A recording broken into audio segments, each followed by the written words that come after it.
Hello aspirants, welcome to this prelims master series. तो आज हम हमारे जो ट्राइबल रिवॉल्ट्स का जो पार्ट 2 है, हम इसे यहाँ पर डिस्कस करेंगे। तो ट्राइबल रिवॉल्ट के बारे में डिस्कशन हमने किया था। तो चलिए आज के जो हमारे रिवॉल्ट्स हैं हम उन्हें देखेंगे।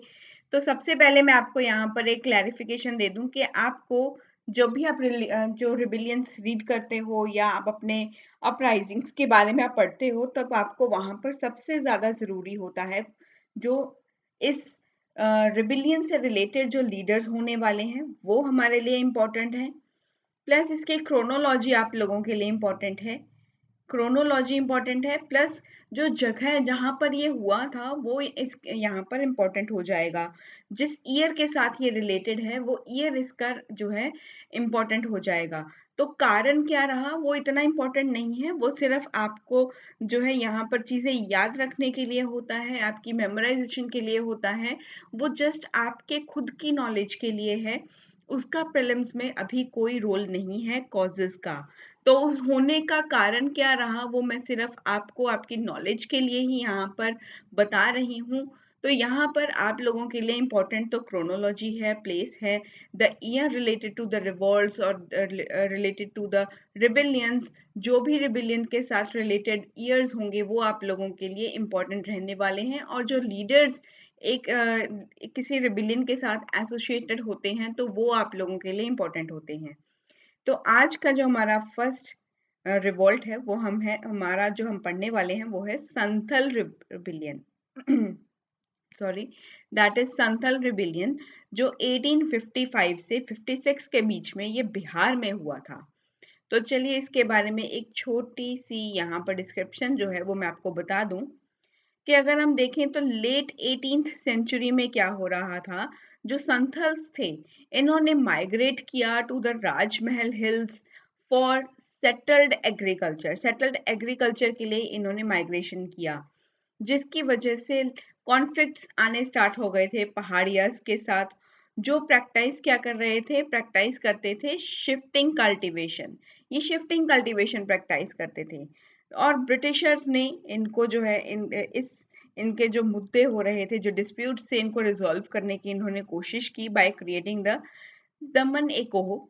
दमन एकोहो इन्होंने एक यहाँ पर अगर देखें तो फिर इन्होंने एक अंग्रेजों ने ये एक स्थापना की थी इस समस्या को सुलझाने के लिए। इन दोनों के बीच का जो डिस्प्यूट था उसको सुलझाने के लिए ये एक प्रोसेस ही वो लेकर के आए थे, जिसने यहाँ पर इनको जो है फुट हिल्स जो थे, जो भी यहाँ पर संथल्स थे, संथल्स को जो लैंड यहाँ पर अलॉट हुई थी वो फुट हिल्स की हुई थी कि आप यहाँ पर इस फुट हिल्स के पास रहिए, ये जगह आप लोगों के लिए है, आप यहाँ पर रिसाइड कर सकते हो, you people can stay here, you can live here, you can do anything whatever you want because this land belong to the Santhal.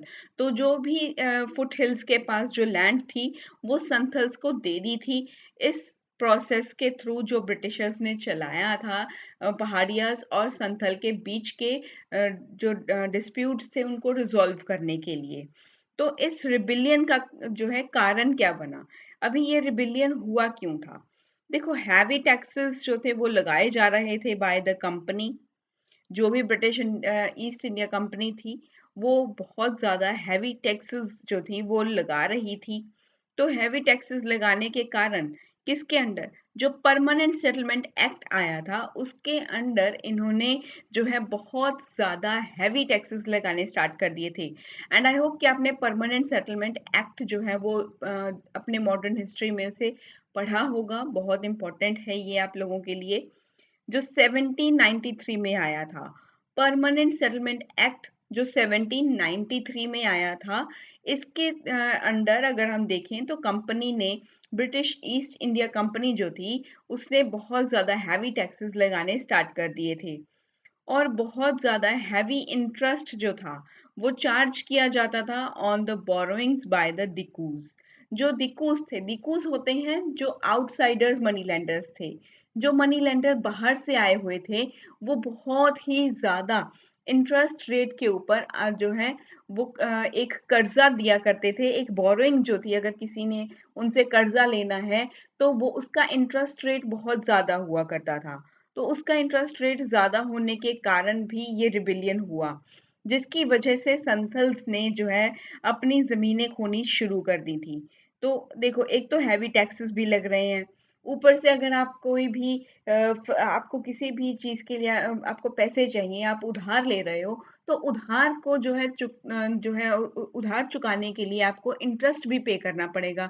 जो ब्याज था, वो ब्याज भी बहुत ज़्यादा जो है इम्पोज़ किया जाता था अपॉन द संथल्स। तो इनके ऊपर जो है यहाँ पर बहुत ज़्यादा टैक्सेस भी हाई थे, इंटरेस्ट रेट भी हाई होता जा रहा था। तो एक तरफ से जो है अगर अभी इनको प्रॉब्लम सभी जगह से आ रही थी। आसमान से टपके और खजूर में अटके वाली बात थी, क्योंकि हैवी टैक्सेस तो थे ही, साथ में हाई इंटरेस्ट रेट भी आ गया। तो अभी तो ये चारों ओर से घिर चुके थे। इतना ज़्यादा होने के कारण जो थे, जो संथल्स थे, उनको अपनी ज़मीनें भी खोनी पड़ रही थी बाय द ओवर टाइम। तो यहाँ पर जैसे-जैसे समय जा रहा था, तो इनको जो है यहाँ पर अपनी ज़मीनों से भी हाथ धोना पड़ रहा था।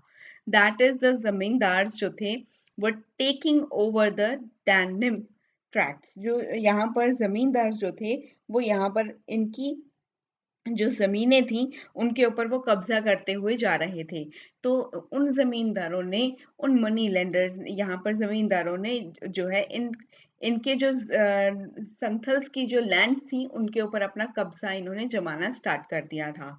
उसके बाद क्या हुआ, ये रिबेलियन जो था, एक मूवमेंट में तब्दील होता चला गया, जब इन्होंने ब्रिटिश कॉलोनीज़ के अगेंस्ट एक प्रोटेस्ट किया, अगेंस्ट ये गए। और जो संथल्स थे, वो रिबेलियन को क्या कहते थे? वो इस रिबेलियन को हुल कहते थे, मतलब मूवमेंट फॉर लिबरेशन।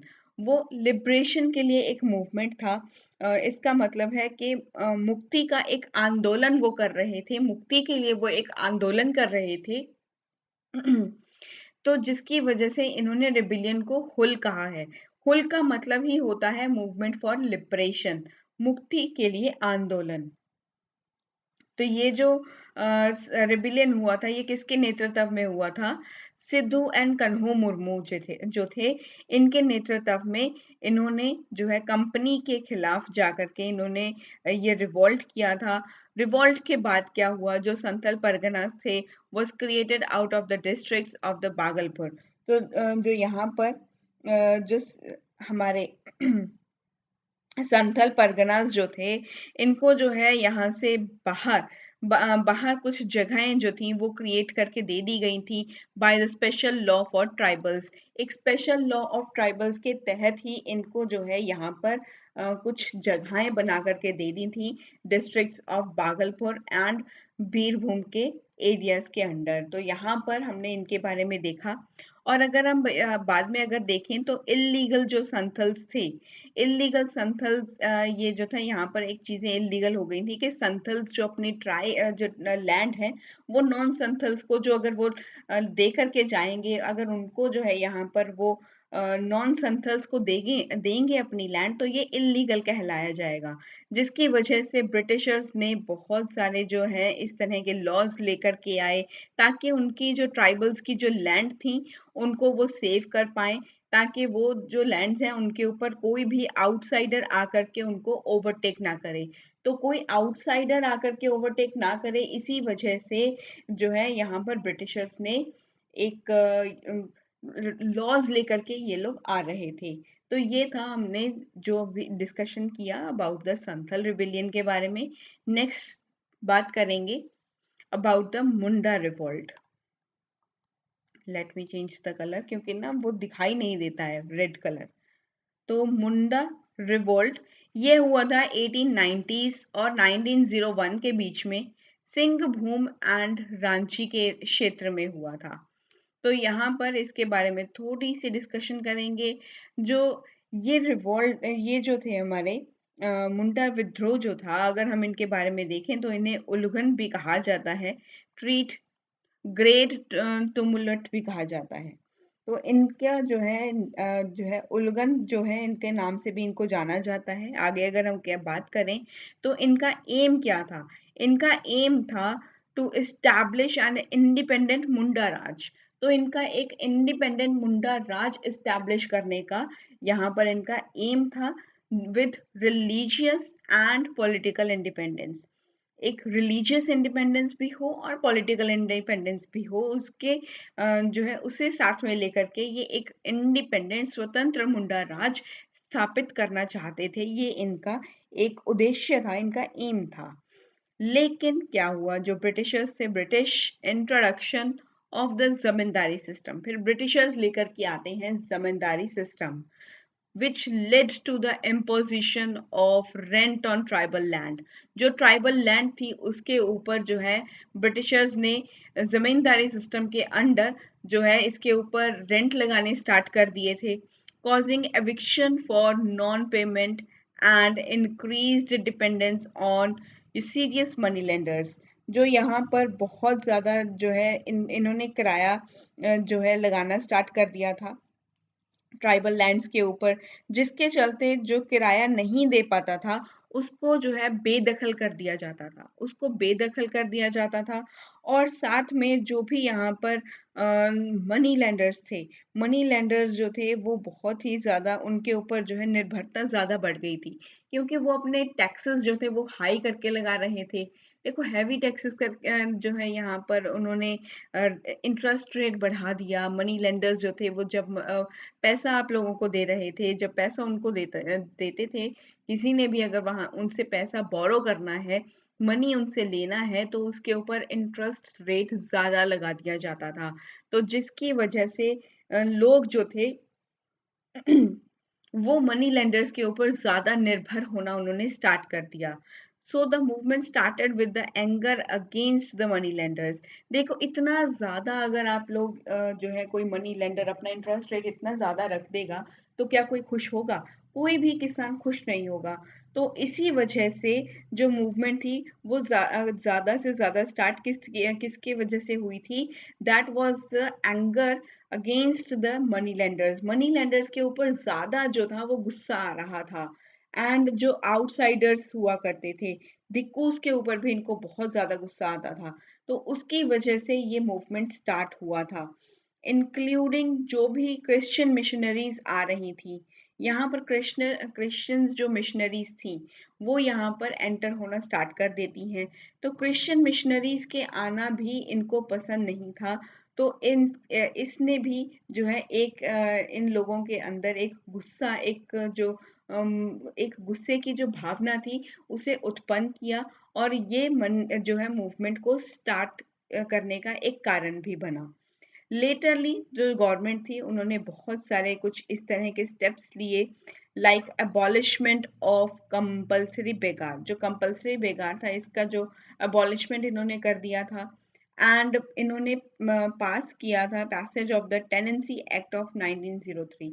इन्होंने टेनेंसी एक्ट ऑफ 1903 ये जो एक्ट था ये पास हो चुका था, जिसे रिकॉग्नाइज किया गया था, जो रिकॉग्नाइज करता था ये जो एक्ट था टेनेंसी एक्ट, ये रिकॉग्नाइज करता था मुंडास का जो खुंट कटी सिस्टम था। मुंडास का खुंट कटी जो सिस्टम था उसको ये रिकॉग्नाइज करता था, ये एक्ट टेनेंसी एक्ट ऑफ 1903। और छोटा नागपुर टेनेंसी एक्ट भी पास कर दिया गया था 1908 के अंदर। तो ये थे दो रिवॉल्ट्स जो हमने यहाँ पर डिस्कस किए। तो अगर आज की वीडियो आपको अच्छी लगी हो तो इसे शेयर जरूर करना। Do subscribe the channel. Thank you so much for the love and support which you show towards my channel. और अगर आपको इस तरह के और भी वीडियोस चाहिए तो आप मुझे मेरे कमेंट सेक्शन के अंदर बता सकते हो। आई विल ट्राई, ताकि मैं आप लोगों के लिए इस तरह की चीज़ें और लेकर के आऊँ और आप अपनी जर्नी को अच्छे से इंजॉय करें और आप अपना प्रेपरेशन 100% दें। Thank you so much once again. Keep learning and keep motivated.